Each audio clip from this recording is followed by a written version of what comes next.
Assalamualaikum warahmatullahi wabarakatuh. Selamat pagi kepada Ibu Imaning Tias dan teman-teman semua. Semoga kita dalam keadaan sehat walafiat. Amin, amin ya robbal alamin. Sebelumnya kami ucapkan terima kasih kepada Ibu Imaning Tias selaku dosen mata kuliah pengembangan kurikulum yang sudah memberikan kesempatan pada kelompok kami untuk berdiskusi menganalisis implementasi kurikulum sekolah dasar di beberapa negara serta solusi yang berhubungan dengan pengembangan kurikulum. Baik, next.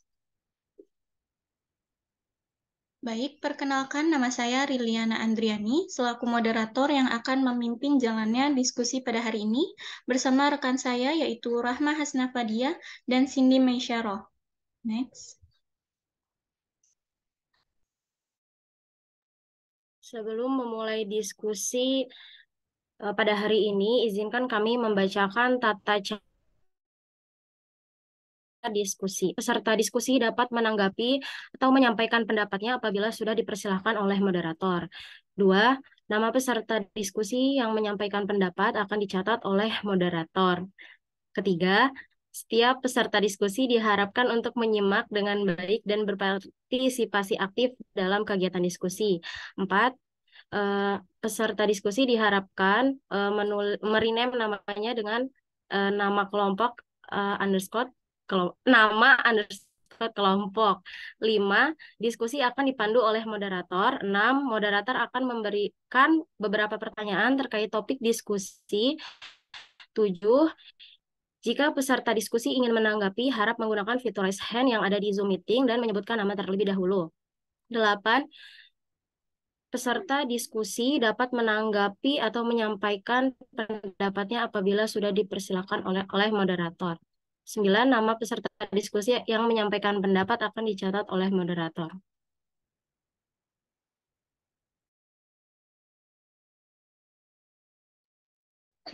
Baik teman-teman, pertemuan sebelumnya kita sudah mempelajari mengenai hakikat pengembangan silabus dalam konteks Merdeka Belajar dan pembelajaran abad ke-21.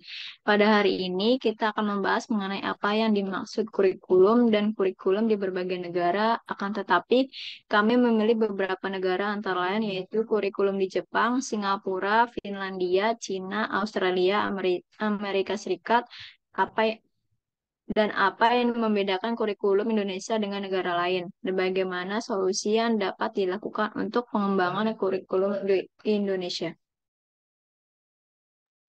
Baik, langsung saja pertanyaan yang pertama. Apa yang dimaksud dengan kurikulum? Bagi teman-teman yang ingin menanggapi, boleh menyalakan fitur raise hand terlebih dahulu.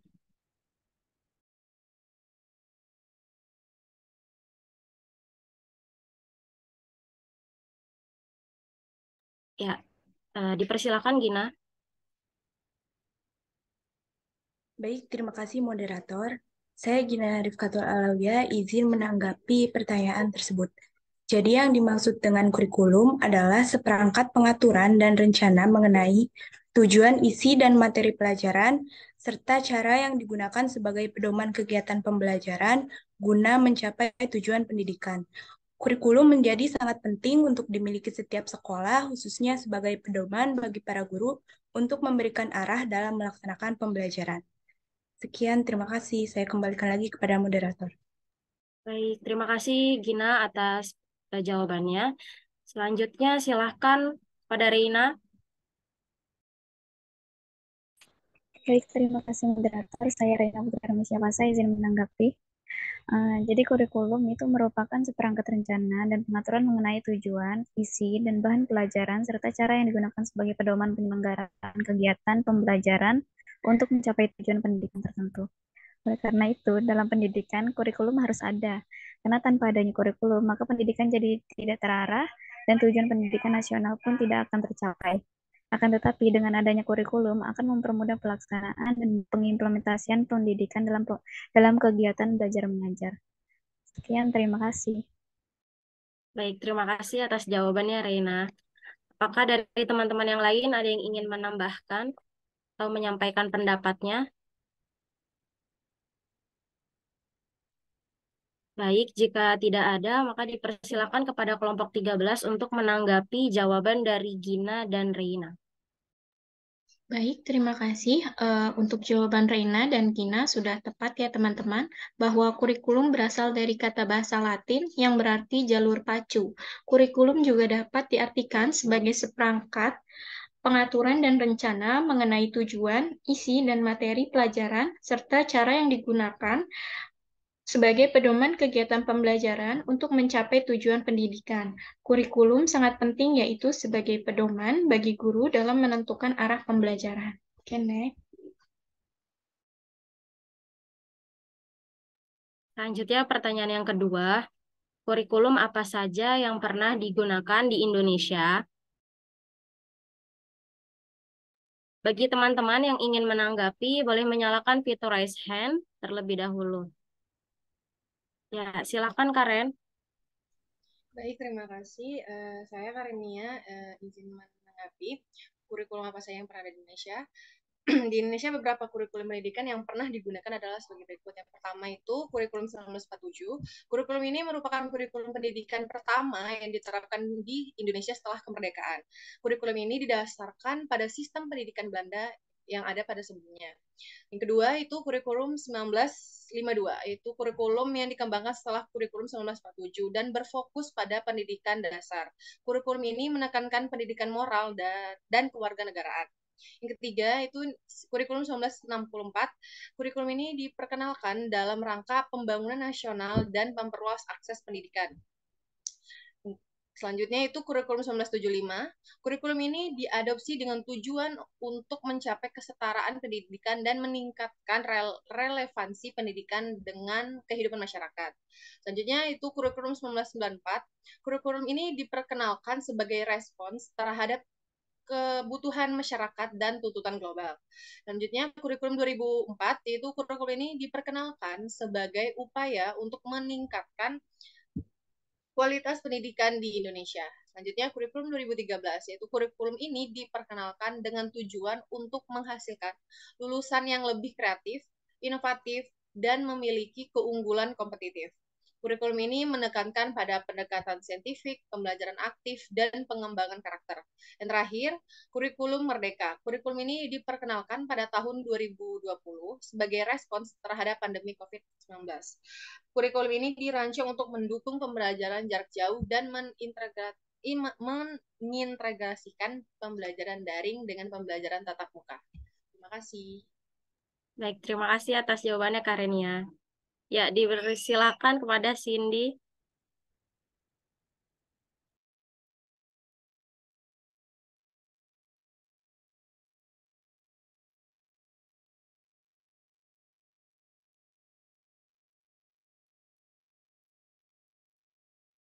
Maaf Cindy, suaranya.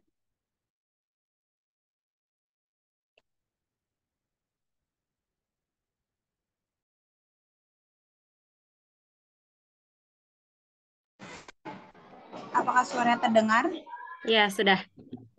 Sebelumnya mohon maaf apabila berisik di sini ya teman-teman. Kurikulum yang pernah diterapkan di Indonesia itu yang pertama, kurang lebih tuh banyak sekali kurikulum yang pernah dikembangkan di Indonesia ini, kurang lebih ada 11 dan pertama itu ada Rencana Pelajaran 1947 atau yang dikenal dengan istilah Rencana Pelajaran 1947, yaitu perubahan arah pendidikan ini lebih bersifat politis dan orientasi pendidikan belajar dari kepentingan nasional. Kemudian yang kedua ada Rencana Pelajaran Terurai 1952. Kurikulum ini menjadi penyempurnaan dari kurikulum sebelumnya dan diberi nama Rencana Pelajaran Terurai tahun 1952. Hal yang menonjol dari kurikulum ini adalah ciri khas kurikulum ini itu konsep tematik. Kemudian ada Rencana Pendidikan 1964. Itu konsep yang dikembangkan pada kurikulum ini adalah konsep pembelajaran aktif, kreatif, dan produktif. Melalui konsep ini juga pemerintah menerapkan hari Sabtu adalah hari Frida, yang artinya siswa diberikan kebebasan untuk berlatih berbagai kegiatan sesuai dengan minat bakatnya. Kemudian kurikulum yang digunakan itu ada 1968, itu tujuannya untuk ditekankan mempertinggi mental, moral, budi pekerti, dan keyakinan beragama. Ciri khusus yang menonjol dari kurikulum ini adalah correlated subject kurikulum. Kemudian ada kurikulum 1975, itu pemerintah menyempurnakan kurikulum yang sebelumnya, itu kurikulum 1968 pada tahun 1975 yang disebut dengan kurikulum 1975. Ini latar belakang dari kelahirannya akibat dari sejumlah perubahan atau pembangunan nasional. Kemudian ada kurikulum 1984, itu kurikulum ini lahir karena kurikulum 1975 itu tidak bisa mengejar kemajuan pesatnya masyarakat. Ciri khusus kurikulum 1984 ini lebih mengedepankan keaktifan siswa dalam belajar. Pengembangan proses belajar ini disebut juga pendekatan cara belajar siswa aktif atau CBSH. Terus yang kedua juga ada kurikulum 1994. Ini memadukan kurikulum sebelumnya, yaitu terutama kurikulum 1975 dan 84. Lalu ada kurikulum 2004, yaitu pada tahun 2004 ini melahirkan kurikulum yang berbasis kompetensi atau KBK sebagai pengganti kurikulum 1994. Kemudian kurikulum 2006. Kurikulum ini yang biasa dikenal dengan kurikulum tingkat satuan pendidikan atau KTSP. Nah, selanjutnya adalah kurikulum 2013 yang masih berjalan di beberapa sekolah sampai sekarang ini. Kurikulum ini menekankan pada pembentukan sikap spiritual pada kompetensi inti yang pertama dan sikap sosial pada kompetensi inti yang kedua. Dan yang sekarang digunakan adalah kurikulum merdeka, yaitu kurikulum yang dengan pembelajaran intrakurikuler yang beragam dari konten yang lebih optimal agar peserta didik ini memiliki cukup waktu untuk mendalami konsep dan menguatkan kompetensi. Guru memiliki keleluasaan kompetensi. Guru itu juga memiliki keleluasaan untuk memilih berbagai perangkat ajar sebagai pembelajaran yang dapat disesuaikan dengan kebutuhan belajar dan minat peserta didik. Seperti itu. Terima kasih. Saya kembalikan lagi ke Rahmat. Ya, terima kasih Cindy atas jawabannya. Selanjutnya, apakah ada teman-teman lain yang ingin menanggapi? Baik, jika tidak ada, dipersilahkan kepada kelompok 13 untuk menanggapi jawaban dari Cindy dan Karen. Saya izin menanggapi jawaban dari Karen dan Cindy Kusuma. Jawabannya sudah betul ya teman-teman, bahwa Indonesia pernah menggunakan kurikulum berbasis kompetensi KTSP, K13, dan sekarang itu kurikulum Merdeka Belajar.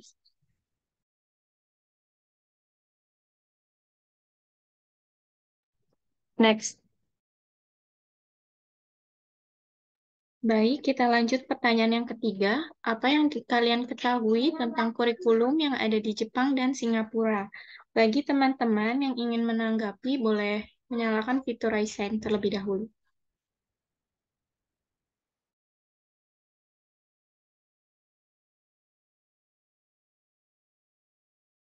Iya, boleh, Desi.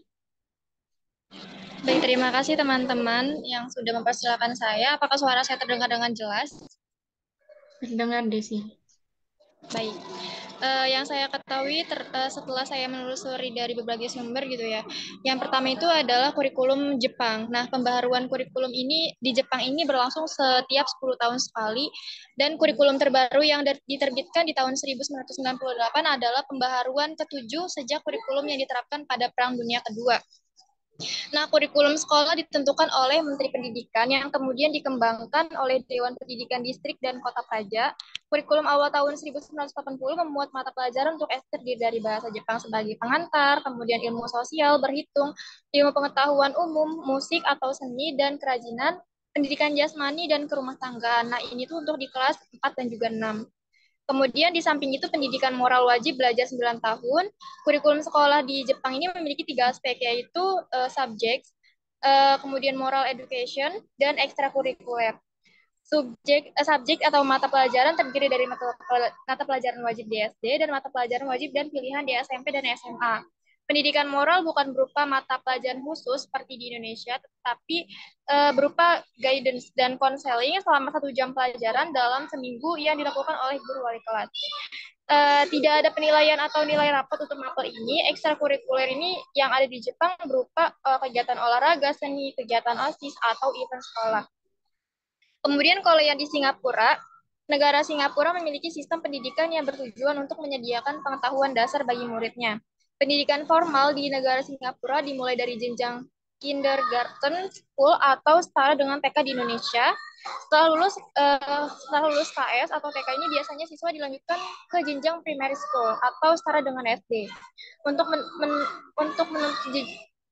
menuju jenjang yang lebih tinggi lagi, biasanya siswa mengikuti primary School Leaving Examination atau PSLE. Kemudian dilanjutkan dengan jenjang secondary school selama 4-5 tahun. Kemajuan pendidikan di negara Singapura didukung oleh beberapa faktor, salah satunya yaitu tersedianya fasilitas yang memadai. Seperti itu teman-teman, kelompok dari saya cukup. Baik, terima kasih Desi. Apakah dari teman-teman yang lain ada yang ingin menanggapi?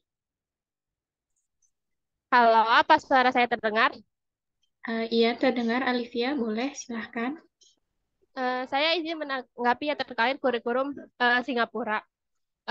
Kurikulum di Singapura ini bisa dibilang cukup efektif ya, di mana mereka fokus dalam pengembangan pendidikan dari jenjang prasekolah hingga perguruan tinggi. Untuk prasekolah, siswa di Singapura harus berusia 3-6 tahun.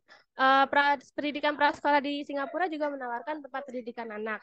Semua prasekolah dioperasikan oleh yayasan, badan keagamaan, lembaga sosial, dan organisasi bisnis. Periode belajar untuk anak-anak prasekolah berlangsung selama 2,5 sampai 4 jam dan 5 hari dalam seminggu. Pada tingkat ini yang diutamakan adalah mempelajari bahasa, yaitu bahasa Inggris sebagai bahasa utama dan bahasa Mandarin sebagai bahasa kedua. Selanjutnya ada sekolah dasar di Singapura. Sekolah dasar di Singapura ini membutuhkan waktu 6 tahun untuk menyelesaikannya. Pada jenjang ini, para siswa akan mempelajari bahasa ya, yang terdiri dari bahasa Inggris, Mandarin, dan Melayu. Selanjutnya mempelajari matematika, musik, kesenian, dan olahraga, dan juga ilmu pengetahuan sosial. Pelajaran lainnya yaitu pelajaran matematika yang diajarkan di sekolah dasar ini sudah mengadopsi materi-materi dari standar internasional. Selanjutnya yaitu tingkat sekolah menengah, di mana pada tingkat sekolah menengah ini para siswa diwajibkan untuk menghabiskan sekitar 4-5 tahun untuk menyelesaikan pendidikannya. Pendidikan sekolah menengah di Singapura terbagi menjadi 3, yaitu yang pertama express course. Siswa yang memilih express course ini akan menjalani pendidikan selama 4 tahun untuk mempersiapkan diri mereka menjalani ujian Singapura Cambridge General Certificate of Education. Yang kedua yaitu normal academic course. Siswa yang memilih normal academic course akan menjalani pendidikan selama 4 tahun untuk mempersiapkan diri mereka mengikuti GCE and A level. Mata pelajaran yang diuji serupa dengan mata pelajaran yang diuji pada Singapore Cambridge General Certificate of Education. Dan pelajar yang berhasil mendapatkan nilai tinggi dapat memilih untuk mengikuti pembelajaran selama 1 tahun untuk mempersiapkan diri mereka menjalani ujian O level. Dan terakhir yaitu normal technique course. Siswa yang memilih normal technique course diwajibkan mengenyam pendidikan selama 4 tahun untuk mengikuti ujian GCE. Mata pelajaran yang diuji antara lain bahasa Inggris, bahasa ibu, matematika, dan mata pelajaran yang berbasis teknik atau praktik dengan kurikulum yang diperbarui untuk meningkatkan pembelajaran berbasis praktik. Dan terakhir yaitu perguruan tinggi. Setelah menyelesaikan ujian GPF, siswa diberi berbagai macam pilihan. Mereka dapat mendaftar ke perguruan tinggi, junior college, maupun politeknik. Junior college ini misalnya bisa ditemu sama 2-3 tahun. Tujuannya yaitu mempersiapkan siswa untuk masuk ke dunia universitas. Selanjutnya itu politeknik. Politeknik ini sama seperti diploma di Indonesia, yang dimana di situ menambahkan jurusan seperti teknik, ilmu pengetahuan bisnis, komunikasi, desain, dan info komunikasi. Yang terakhir yaitu pendidikan tingkat tersier. pendidikan di tingkat tersier ini setara dengan S1 di Indonesia ya, kurang lebih seperti itu. Terima kasih. Baik, terima kasih Desi dan Alivia yang sudah memberikan tanggapan. Apakah dari teman-teman yang lain, mahasiswa, ada yang ingin menanggapi? Jika tidak ada, dipersilakan kepada kelompok 13 untuk menanggapi jawaban dari teman-teman. Baik, saya izin menanggapi jawaban dari Desi dan Alivia. Jawaban dari Desi dan Alivia sudah tepat terkait kurikulum Jepang dan kurikulum Singapura. Saya izin menambahkan sedikit jawaban mengenai kurikulum pendidikan di Jepang dan Singapura. Pada yang pertama itu kurikulum pendidikan di Jepang. Untuk tingkat SD, sifat dan karakteristik kurikulum di Jepang hampir sama dengan kurikulum SD di Indonesia. Hanya yang membedakan adalah pada mata pelajaran kebiasaan hidup yang umumnya diajarkan di kelas 1 dan 2. Pembelajaran utama seperti bahasa Jepang dan berhitung mempunyai porsi yang lebih dibanding pelajaran lainnya. Di Jepang, pendidikan dasar tidak mengenal ujian kenaikan kelas, tetapi siswa yang telah menyelesaikan proses belajar di kelas 1 secara otomatis akan naik ke kelas 2, demikian seterusnya. Yang kedua yaitu kurikulum pendidikan di Singapura. Kementerian Pendidikan di Singapura mengawasi perkembangan kurikulum nasional. Pengajaran di Singapura terutama berfokus pada cakupan kurikulum, transmisi pengetahuan faktual dan prosedural, serta mempersiapkan siswa untuk ujian akhir semester dan ujian nasional. Kurikulum sekolah dasar mencakup 10 bidang pelajaran, yakni bahasa Inggris, bahasa ibu, matematika, sains, seni, musik, pendidikan jasmani, studi sosial, pendidikan karakter, dan kewarganegaraan. Kemudian kelas coding juga ditambahkan ke kurikulum pada tahun 2019. Sedangkan pada tahun 2021, Kementerian memperkenalkan kurikulum pendidikan karakter dan kewarganegaraan yang diperbarui dan fokus pada kesehatan mental dan kesehatan dunia maya. Di akhir sekolah dasar, semua siswa mengikuti ujian sekolah atau biasa disebut PSLE dalam 4 mata pelajaran, yakni bahasa Inggris, matematika, sains, dan bahasa ibu.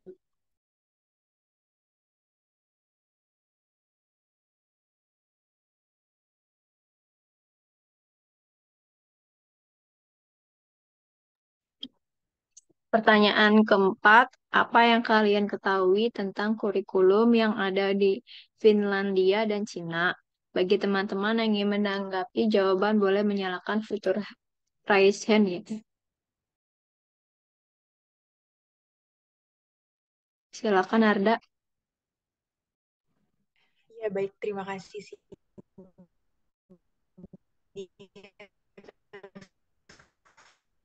Kesempatannya, izin menyampaikan pendapat saya terkait kurikulum yang ada di Finlandia dan Cina. Yang pertama, kurikulum di Finlandia. Pendidikan di Finlandia menerapkan kurikulum struktur tunggal. Pendidikan dasar dilakukan selama 9 tahun, dengan 6 tahun pertama akan dididik oleh guru yang sama dalam pelaksanaan pembelajaran dengan tujuan dapat mempertajam keterampilan dan menggali potensi peserta didik. Sementara itu, tahun terakhir peserta didik diajarkan oleh guru mata pelajaran dengan tujuan memperkenalkan pengetahuan dasar seperti sejarah, agama, matematika, dan bahasa Inggris. Finlandia cenderung menekankan penguasaan bahasa dan sastra. Sementara itu, untuk kurikulum yang ada di Cina, ini terdapat penambahan sejumlah beberapa biologi, geografi, fisika, dan kimia.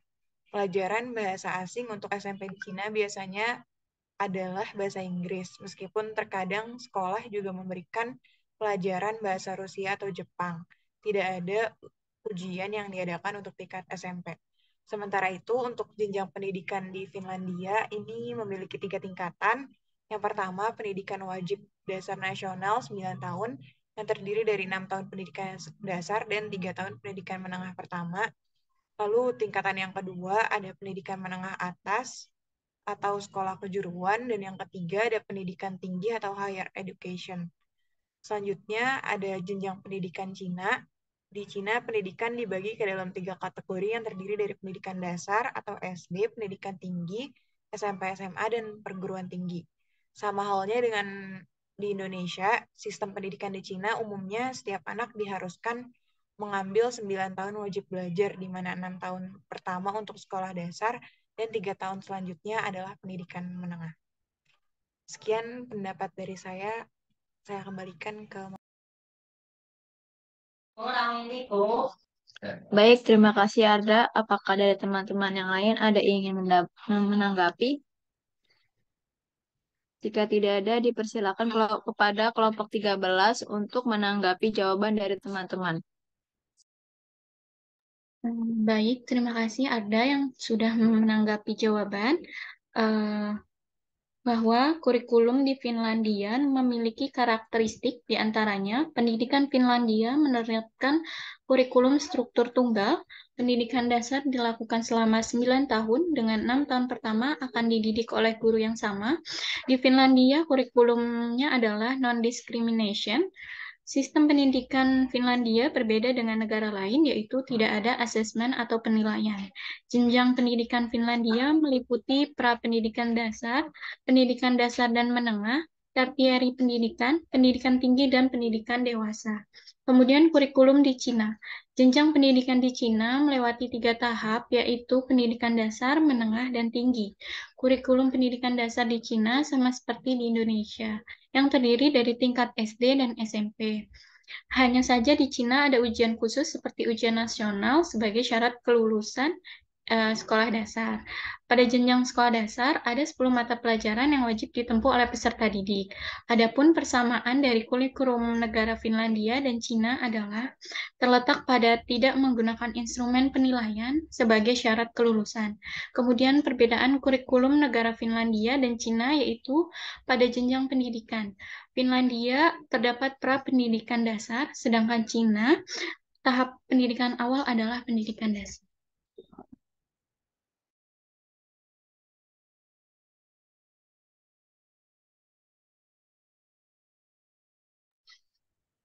Oke, baik. Pertanyaan selanjutnya yaitu apa yang kalian ketahui tentang kurikulum yang ada di Australia dan Amerika? Bagi teman-teman yang ingin menanggapi, boleh menyalakan fitur raise hand-nya.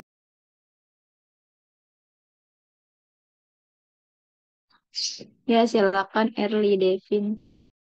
Ya, kalau menurut saya, untuk pengembangan kurikulum yang ada di Australia, dalam tahap pertama bisa meliputi dengan bahasa Inggris, matematika, sains, dan sejarah. Lalu untuk pengembangan tahap kedua akan meliputi geografi atau ilmu bumi, serta seni rupa, bahasa, lalu diikuti oleh tahap ketiga, yaitu ekonomi dan bisnis, ilmu kewarganegaraan, ilmu kesehatan dan olahraga, serta teknologi. Adapun juga dari fokus kurikulum Australia, yaitu yang pertama ada kemampuan menulis dan membaca, kedua kemampuan berhitung, ketiga teknologi komunikasi informasi, lalu yang keempat ada keterampilan berpikir, yang kelima ada kesusilaan, yang keenam ada kreativitas, yang ketujuh ada manajemen diri, yang kedelapan ada kerjasama dalam tim, yang ke-9 ada intercultural understanding atau kebudayaan. Lalu yang ke-10 ada kompetensi sosial. Itu saja. Terima kasih.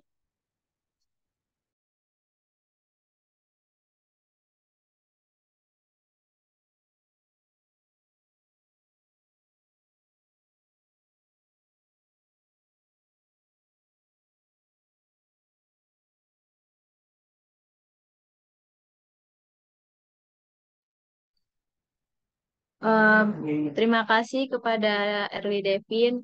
Ada teman-teman yang lain yang ingin menambahkan? Silakan Feby. Mohon maaf apabila berisik karena di sini saya sedang berada di luar dan izin absen gitu ya. Baik, mengenai kurikulum yang ada di Amerika, yaitu proses pengembangan kurikulum dipusatkan pada negara bagian, namun guru, sekolah, ataupun distrik dapat mendesain sendiri program yang ditawarkan sesuai dengan pedoman atau petunjuk yang dikeluarkan oleh negara bagian. Lalu dalam pendidikan di Amerika Serikat, guru diharapkan menggunakan standar dan kerangka sebagai penyusunan kurikulum. Mereka bisa mempertimbangkan fleksibilitas atau keluasan desain suatu kurikulum bagi kelas mereka sendiri, termasuk dalam memilih media dan metode pembelajaran. Ada persyaratan mengenai alokasi waktu yang digunakan pada setiap mata pelajaran.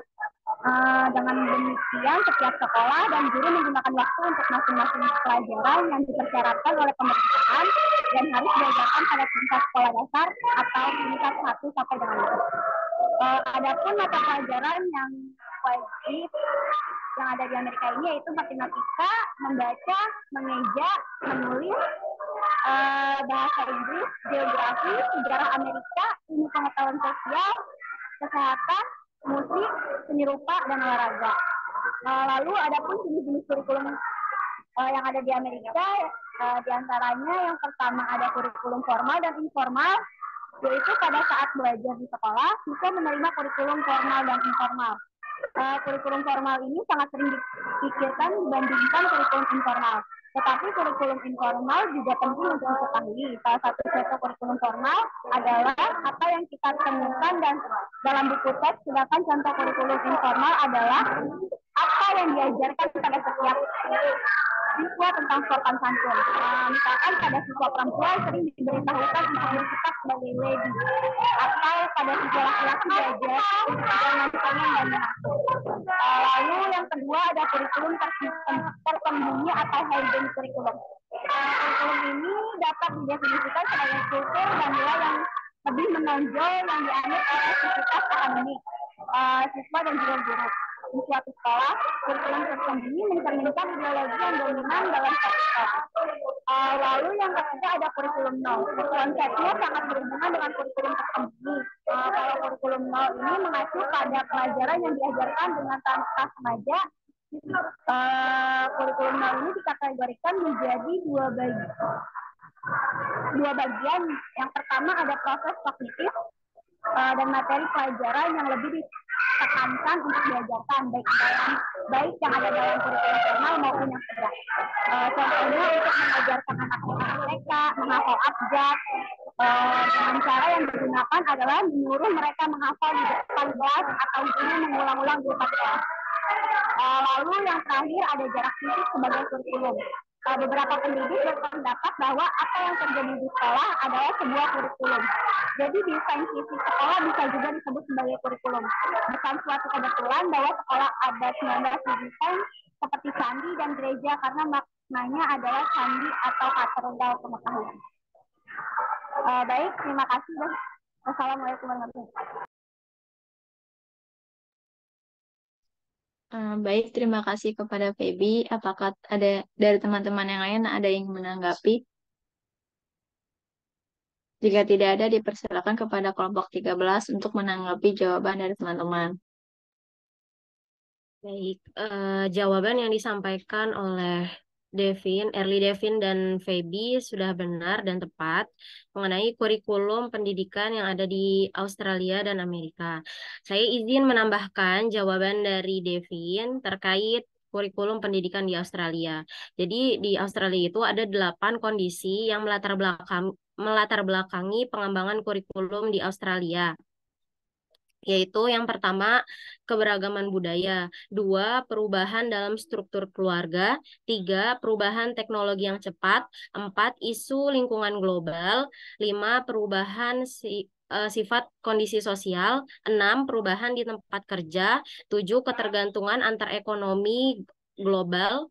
Dan 8, standar kehidupan yang tidak pasti dari perkuliahan ke dunia industri. Dari 8 kondisi yang melatar belakangi pengembangan kurikulum di Australia, terdapat 5 nilai yang akan dibangun melalui kurikulum tersebut, yaitu yang pertama, mengejar pengetahuan dan komitmen terhadap pencapaian potensi. 2, penerimaan diri dan rasa hormat diri. 3, rasa hormat dan kepedulian terhadap orang lain dan hak mereka. 4, tanggung jawab sosial dan kewarganegaraan. 5, tanggung jawab kepada lingkungan. Pada pendidikan di Australia, terdapat 8 mata pelajaran wajib yang ada di sekolah, yaitu seni, bahasa Inggris, pendidikan kesehatan dan jasmani, bahasa selain bahasa Inggris, matematika, ilmu pengetahuan, kajian penduduk dan lingkungan, serta teknologi.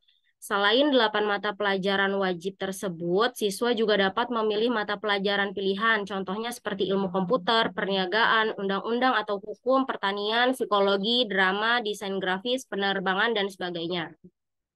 Kemudian untuk pendanaan pendidikan di Australia, dana operasional pendidikan pada jenjang sekolah dasar dibebankan kepada negara bagian, sedangkan pemerintah pusat menjamin pembiayaan pada jenjang perguruan tinggi. Selain itu, di sekolah umum atau negeri di Australia tidak terdapat mata pelajaran pendidikan agama, tetapi siswa yang ingin mempelajari agamanya lebih dalam, contohnya agama Islam, ada sekolah Islam sendiri. Mungkin kalau di Indonesia diibaratkan sebagai TPA, jadi sekolah tambahan sesudah sekolah wajib atau formal. Kemudian saya ingin menambahkan juga jawaban dari Feby terkait kurikulum pendidikan di Amerika Serikat. Kurikulum di sekolah dasar di Amerika Serikat mencakup pelajaran aritmatika dasar, matematika, bahasa Inggris, seperti grammar, spelling, dan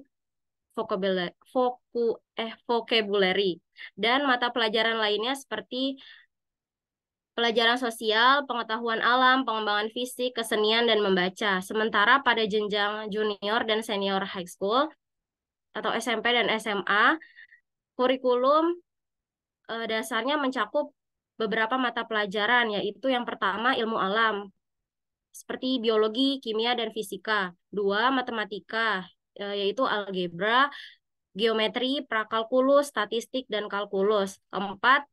Ketiga yaitu bahasa Inggris, mencakup sastra, kemanusiaan, komposisi, dan bahasa lisan. Dan yang keempat ilmu sosial, seperti sejarah, pemerintahan, dan ekonomi. Siswa high school juga memiliki mata pelajaran pilihan seperti atletik, karir, dan pendidikan teknik, pelajaran komputer, bahasa asing, dan beberapa mata pelajaran lain yang bisa menunjang keberhasilan siswa dan diminati oleh siswa tersebut. Guru di Amerika Serikat juga harus memiliki sertifikat mengajar dari pemerintah atau pendidikan tinggi untuk bisa mengajar, baik di preschool atau di sekolah menengah. Sertifikat itu adalah seperti postgraduate certificate in Education, Professional Graduate Diploma, dan Bachelor of Education.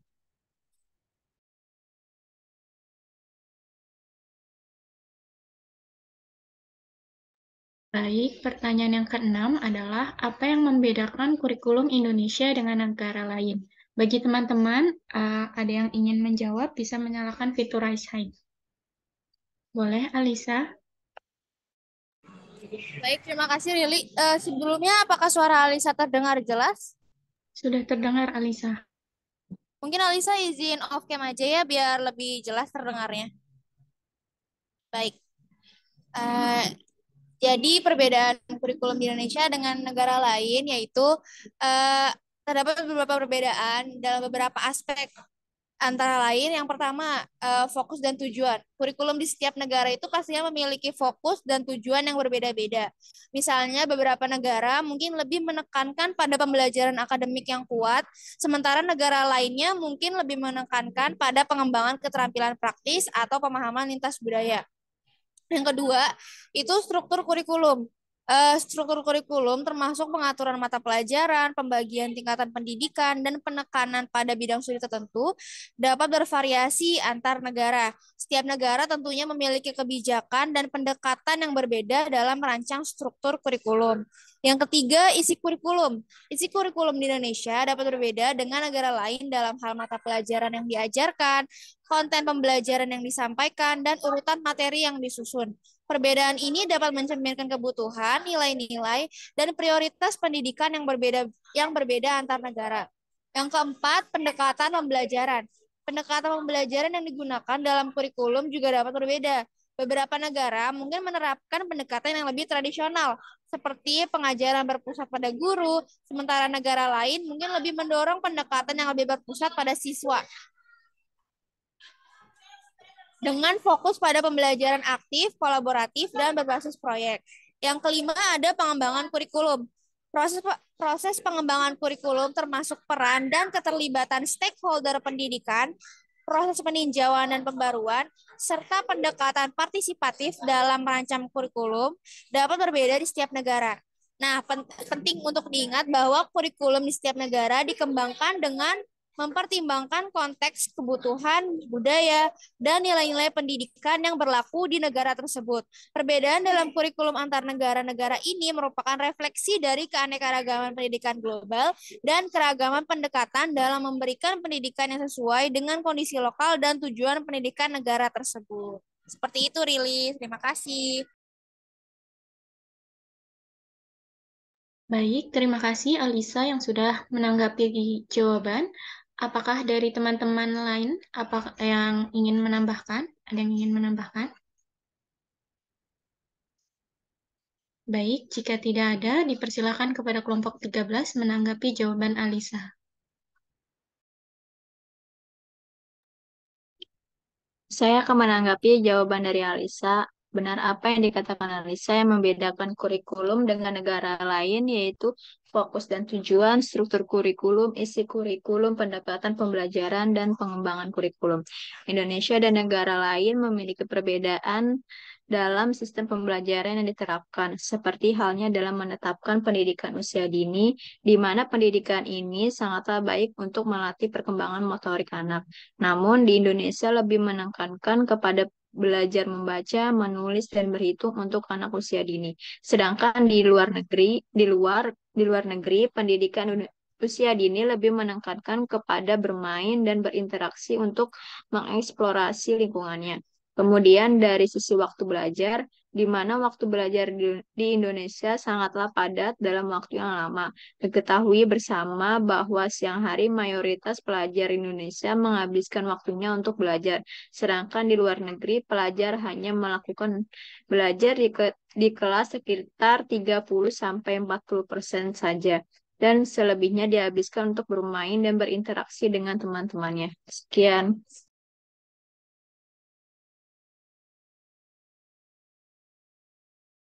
Ya, pertanyaan yang terakhir, solusi apa saja yang dapat dilakukan untuk pengembangan kurikulum di Indonesia? Bagi teman-teman yang ingin menanggapi, dipersilakan untuk raise hand.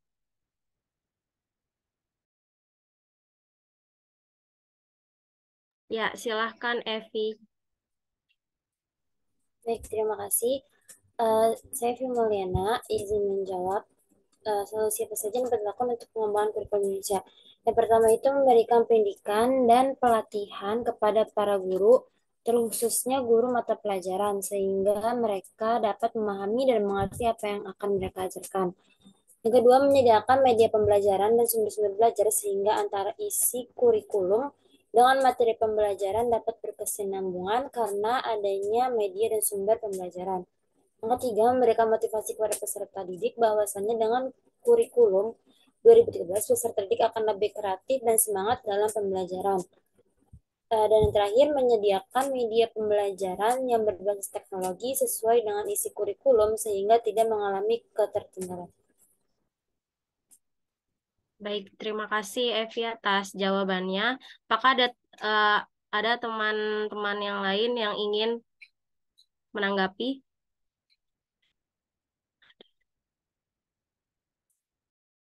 Baik, jika tidak ada yang ingin menanggapi lagi, dipersilakan kepada kelompok 13 untuk menanggapi jawaban dari Evi.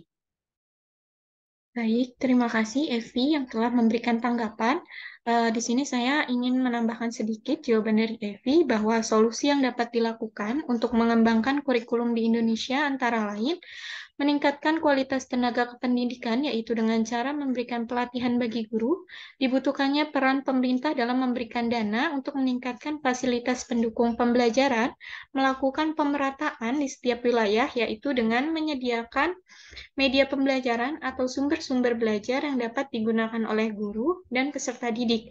Tidak hanya itu, seorang guru harus mempersiapkan antara lain seperti melakukan perencanaan, mengorganisasi kurikulum, mengimplementasi, dan mengevaluasi kurikulum. Baik, diskusi pada hari ini sudah selesai. Sebelum diskusi hari ini ditutup, saya akan membacakan kesimpulan materi pada hari ini. Kurikulum berasal dari kata bahasa Latin yang berarti jalur pacu atau pengalaman belajar yang direncanakan untuk meraih ijazah. Indonesia pernah menggunakan kurikulum di antaranya kurikulum berbasis kompetensi, kurikulum tingkat satuan pendidikan atau KTSP, kurikulum 2013, kurikulum merdeka. Setiap negara pasti menganut kurikulum, akan tapi kurikulum memiliki perbedaan dengan negara lain, di mana memiliki keunggulan serta kelemahan pada setiap negara. Oleh karena itu, dibutuhkan solusi yang dapat dilakukan untuk mengembangkan kurikulum. Adapun solusi yang dapat dilakukan untuk mengembangkan kurikulum di Indonesia antara lain meningkatkan kualitas tenaga pendidikan, memberikan dana untuk meningkatkan fasilitas pendukung, dan melakukan pemerataan di setiap wilayah. Kurang lebihnya mohon maaf, kami dari kelompok 13 undur diri. Wassalamualaikum warahmatullahi wabarakatuh. Kami kembalikan ke PJ.